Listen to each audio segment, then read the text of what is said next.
You've had teammates throughout this season that all went through slumps. I mean, we saw it from Greg, we saw it from Blake, we saw it from Nelly, and they're all able to kind of battle their way out of it because I feel like there's no pressure on one specific person to be a scoring threat. Do you agree with that assessment I just made, and what allows for your team to be so balanced offensively? Yeah, I would just say it goes with the style of play that we play.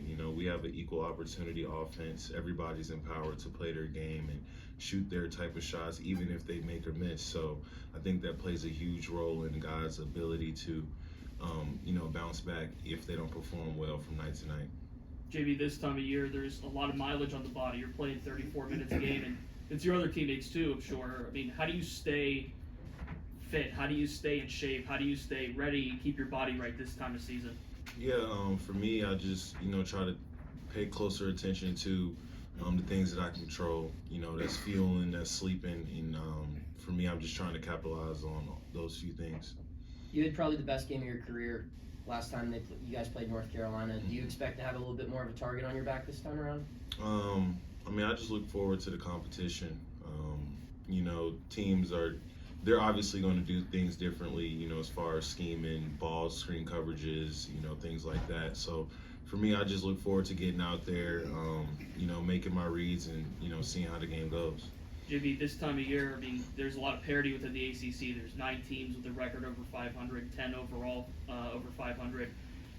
What are you seeing from that compete level in the ACC and how it's kind of growing this year?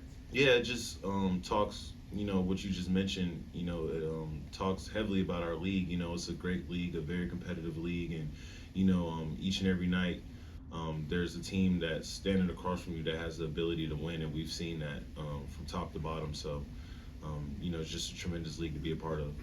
On Saturday, you were 3 assists short of a triple-double. I'm curious, in the middle of a game, how aware are you of, obviously you probably know your points, but I mean, rebounds, assists, steals, how aware are you of those stats in the middle of a game? Yeah,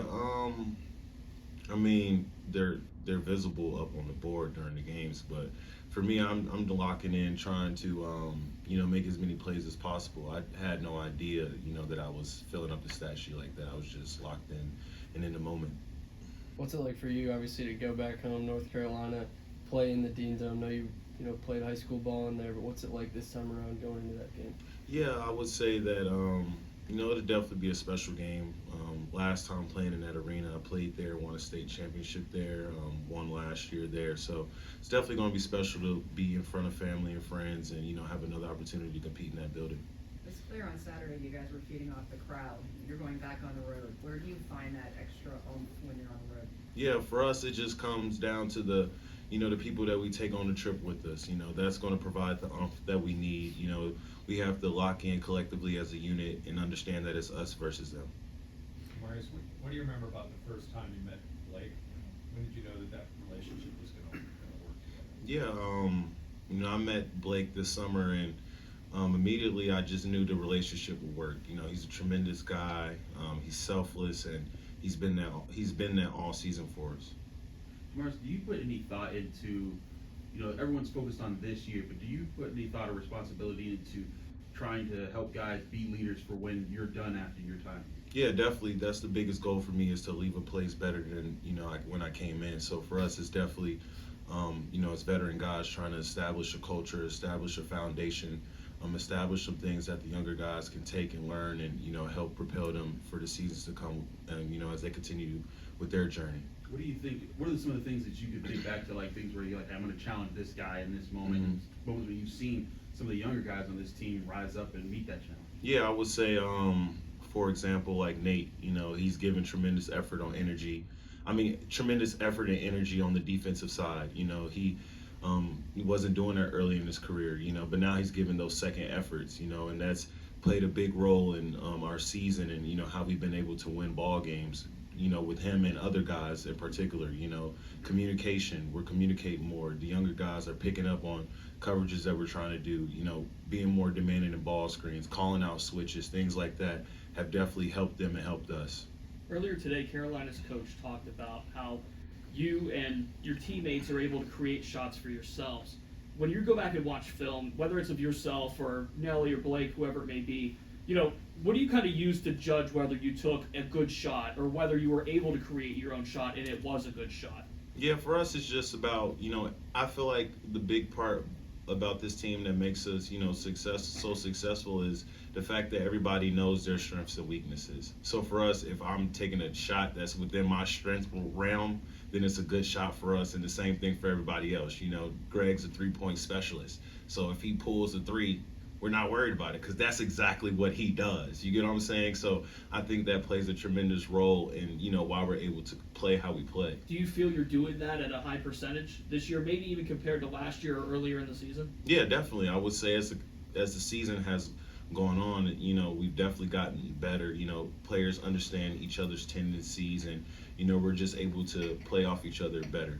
Jamarius, Greg talked on Friday about how he knew this team was going to turn things around after it got back from Brooklyn when you guys were 1-3. Can you just talk about how different this group is? Maybe, obviously you're not different as far as roster construction, but what changed since then?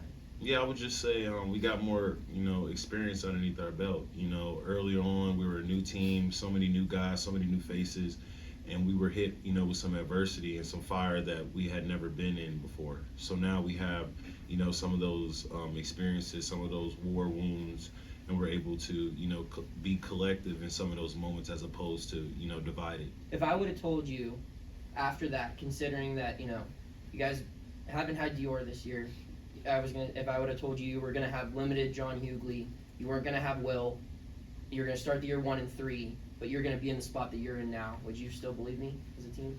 Yeah. Yeah? Why is that? What allowed you to have that much confidence, if considering all of those obstacles that you didn't know were coming, but even with those obstacles, what allows you to still believe that you guys would have been successful? It just comes down to what coach has been preaching, and that's a collective unit that pulls in the same direction, that is selfless, and generally happy about the next man succeeding. And I feel like that's the biggest thing, regardless of who's been in and out, that we've been able to keep consistent. Jamarius, when I was watching you guys do your intros and you guys were getting excited before the crowd and then coming out, I saw Dior doing handshakes with you guys. What has he been like as a teammate, just in practice and just helping you guys out? Yeah, I would say that Dior has been a sponge ever since he's been back. He's eager to learn, eager to get better, eager to contribute in the ways that he can, for this team. So, you've seen him do the handshakes. Obviously, KJ does that every game, but he was out. So, Dior was, blessed with that task, and, he was able to provide us that energy going into the game for sure. Jamarius, you guys are 14-4 since you escaped from Brooklyn. You're 8-3 in the ACC. But this week, only 3 voters put you in their top 25. Does that irritate you or any of your teammates at all? It doesn't matter for us. Like Blake said, what you thought about us before, it doesn't matter. All that matters is, what we are doing internally. So the rankings doesn't matter, whatever the case may be, we're just focused on, each game at a time. So if we continue to do that, everything else will take care of itself. Jamarius, what did you guys do so well in that first matchup with Carolina, and how do you try to limit their size and what you're able to do in that regard? Yeah, for us, we got to continue to gang rebound. That's obviously been something that we have to continue to keep a great focus on. Going into their hostile environment, Baycot's a pretty strong presence down there. We're going to have to, continue to gang rebound and then get back in transition. They're a very dynamic team in an open floor. They have great guys, great guards who can do great things, with space and opportunity. So for us, it just comes down to trying to make the game as difficult as possible and executing, where we can. RJ Davis, he is likely going to play. He got injured last week against Syracuse, but their coach said he's probably going to play Wednesday. What stands out to you about him on film? Yeah, I would just say RJ Davis is he's a 3-level scorer, with a high motor, and he's resilient. So for us, we just have to lock in on the task at hand and, make everything for him, a challenge. Thanks, guys.